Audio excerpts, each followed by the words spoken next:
Kalaflahi atu hanei ha tau tolu a tau walatala tutupu ke lata ia mui puli I he pōnei. Whakamua koe aho flai le he whaitapu e kua mole, ne ka mata ai e tau whakailoanga mai he takitaki he tau wilianga he motu ko Darren Tohovaka.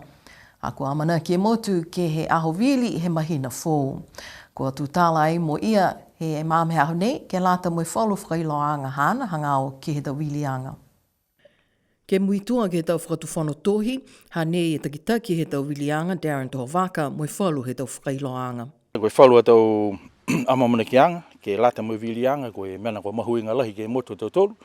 Tau whakahoko ai, koe whamoli toi e whakatonu whono, he whono ke puli a Niue, whalatahi whuki mo e paremia he koutu. Ke whakahoko ai wilianga he aho whaiumu, koe aho ua ia me he tau nei. Koe tau aho mahuinga ke lata mo wilianga, tau hahai ai whuki e tau whakamawanga kua mamana ke tuku hake maesta ke he tau whare mahuinga ni kua atu ai tau tangata ke whakataupu kua atu ai ke tau sa tau halau tolu tau whakawhakawanga. Mai ke whakailo atu whuki, koe maaho nei kua hawhangi tu ai e tau tohi whakamau tangata vili, ke umai am tau ki kisi ki ai ke whainga hua nei hama tolu he whae whakawhiri, fofo ke likari mo whae whakamotu I whanukura alofi. O mai ke kiskisi mo e anonu ki ei ko whakamau na kai hingo hau ke vili ma matakainanga, ha koe mana kua mahuinga lahi ke maikarai ke whakangahua tonu hea hau ke vili. Koe tau tohi whakatū tangata vili, ko hawhangi tu ai ke tuku mai ke au nei, ke whainga hua nei, to hoko ai ke aho tuloto ke aho hongo fu maono e apelila, tō tā tonu e matahala hongo furu maua. Koe tau langaki he tau tohi nei, ko mai ke maua ki a mai tōra whainga hoa, si o hake mai ke maua ma tau matakainanga. Koe whalo tau huhu whoki, po ke manako ke maua whalu a tala whakalaulahi, kumikumi mai ke whainga hoa, mo lau tolu kua ngā hoa ki nei, pia whoki ki tau numela whoni whātaha wa fitu, whātaha wa waru mo whā nākai tolu nākai. Whakawelahi kua whanongo mai. Tō whakailoa atu ke he leo taonga Niue ke tau aho I mua e whalu whakailoanga kua lata ke mai longa mui muitua ki ai ke he tau whikauwili he motu ne kua manaki ke whakahoko he aho ua he mahina me.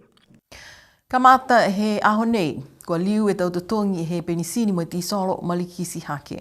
Koe penisini ko e tolo e tāla walungo fulu he mga aho nei he tahe lita, koe ti solo koe whae tāla he tahe lita. Pehe e whakatuwhono, koe tau hikianga nei ke lali ke whakaloa atu e pataanga he loloela he motu ha kua lauia lahi e lalulangi mga aho nei ke he tau likua ne kua tupu ai ki he motu nā ko Iran.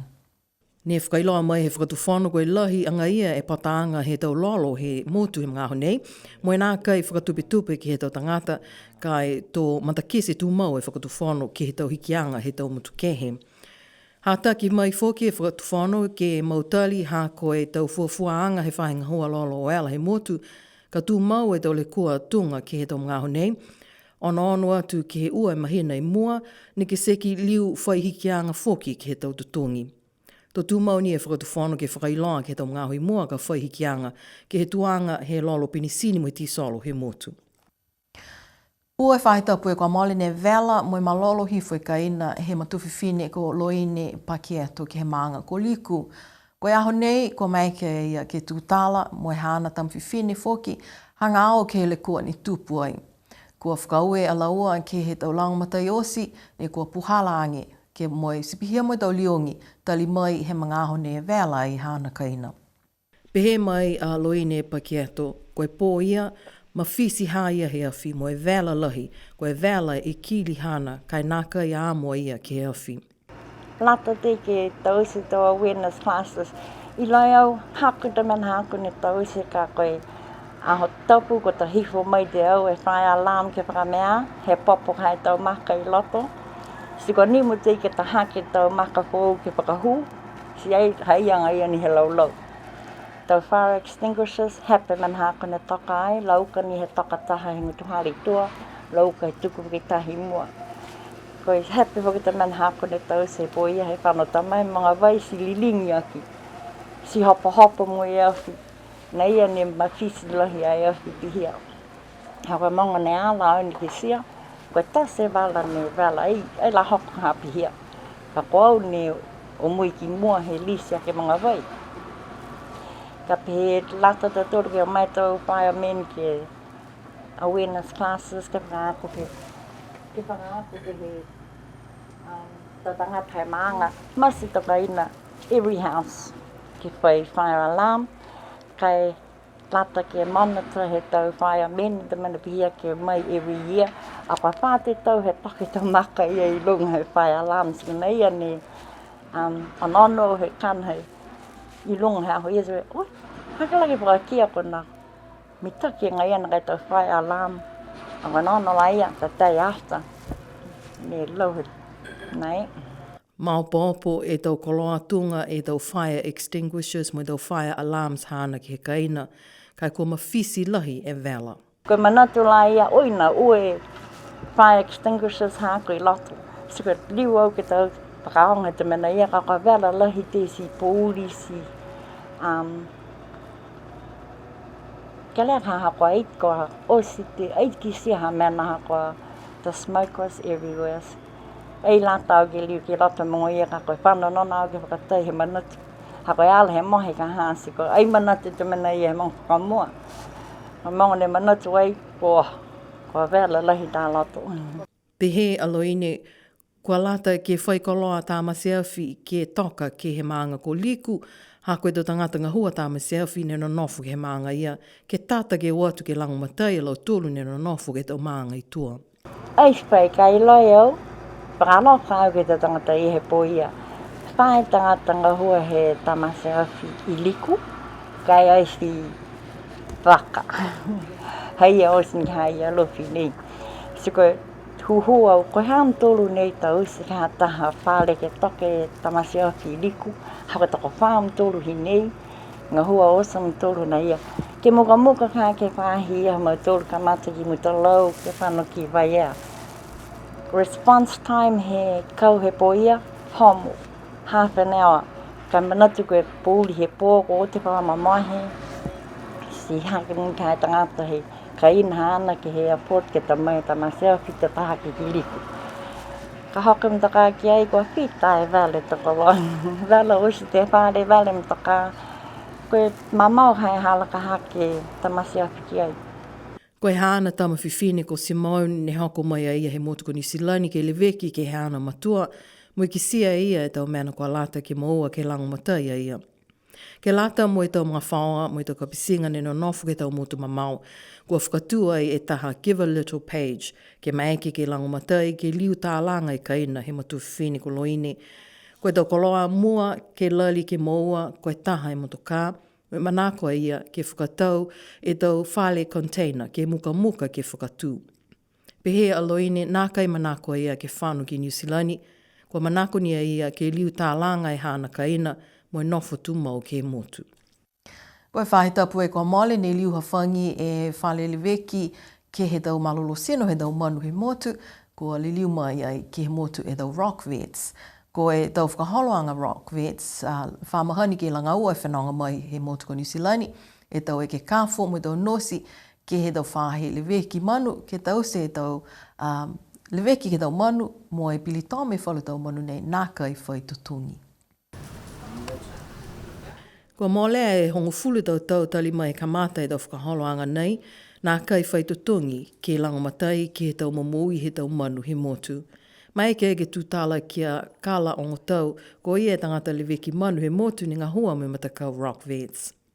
Whakawelahi ke he tau rock vet ni kua hoko mai ke motu. Mai ke lomatai e tau manu te tolu, tau kuri mo e tau pusi whoki.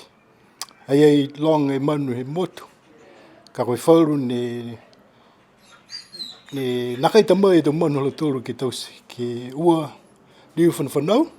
So ka mina ia ne whamawhana atu ke tau tangata ke ute mina nei, mai ke ai ke tamoe te kuri ke tausi no ai whai tutonga. Si tuku te whakawelahi ke rock vet, no hoko mai, ke lamatai e motu. Taha mina whoki ne manatu au ke tau manu ne kua uta sia ki he lo wewe, please, komani mori atu, nā kai koe mitaki e mena e ne tause. Ka mai ke te mai ki au, whanoftu mau au he klinik, mai ke au ke lamatai. Ka e ua uta ke he lo wewe, ke taki ai si whanawhanau atu whoki. Nā kai ni koe tau kuri, pia whoki ke he tau pusi. Si pihi a hako ta manatu ne ko mai ki whakese, ka whakawelahi ke tau tangata he motu. Koe ngā hua nei ai whai to tongi, so mena ia ne riu whamawhanatu, ke ta mai tau manu ke tausi. Ko ki sia ai e whaihikianga ke he tau le kua tupu mai ha koe tau manu kuli i whaavale, si pia whoki e matulu hefo e tau numela he tau manu kua whanawhanau ke he tau wao. Pihi e mahuinga he tau ngahua he mtakau Rock Vets, ke pili tome e tau manu ke aua whanawhanau whakahanoa. Koe mahina e kua mole ni he hoko mai whalu ofisa mai he mtakau UNESCO Pacific, moi fuaki e whalu tau koloa ke lata mai tau aonga tau whanau i kiki. Pehe mai e ulwhai aonga o Carol Edwards, ua e puha koloa ni fuaki ke lata mai aonga whakamahani. Ka manako e tau aonga whakamahani tau maanga i tua ke whakaonga, ti kumi atu ai, ka e maiki ke liwaki atu ka o se whakaonga. Taha he tau puha koloa nei, toka tu mau ke he whale o whanga tolo tolo pulu. Koe tau koloa mahuinga ke lata mo i tau mga aho whakamua he tau whanau ka uatu ke he tau aonga whakamahani ke whakamaloloa ki halau tolu a ka mataanga ke he mui whakaako. Ka manako ke whakaonga ke he tau koloa nei si kumi atu ke he takitaki aonga he aonga he tau whanau i ki ko Carol Edwards. Ke whakaosia ke he tau tolo tau walatala ke pūli e pō, tunga whamahani ki ai he tau tau takitaha, ko tolo atu e tau aonga tau whanau mai he tau i kalesia he motu, ke lata ia mo whakaholoanga rally, ne whakahoko ai ke he whale millennium i alofi. Ua e maanga ni nā kai hoko atu he tau nei, ko e tau maanga ko la kapa mo Tamukotonga, ko e tahe mauku ne whakahoko ke maanga ko Tamukotonga he aho whaiumu. Ko lolongo mo e tapua ki au loa e tau whanau, mo e whakakese halau tolo a whiawhia, ke he tala ki a Yesu Kiriso mo he ana liutu moi, ko iki e tau iki, ke lawia ki a tau turuosi. Fulufulu ala, he kisia ke he tau whakaholoanga, he tau whanau i kiki.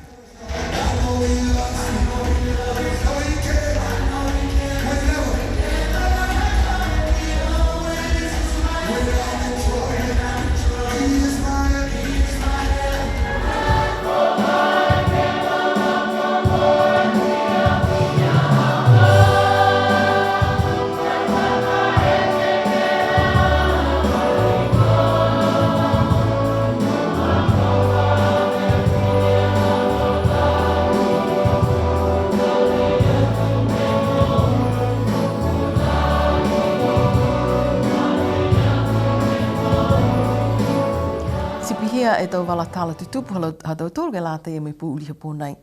Tuku atu e tau ui whakalofa ke he tau mga whao he motu kua lauia ke ongo he mauku he tau mga aho nei. Ke atu mau e whalanaki ke iki, mo e tau liongi ke mau e mawhanasia ke he tau mga aho uka nei. Tuku atu tau ui whakalofa ke mtulu osi, munu i ne pō, nono wha.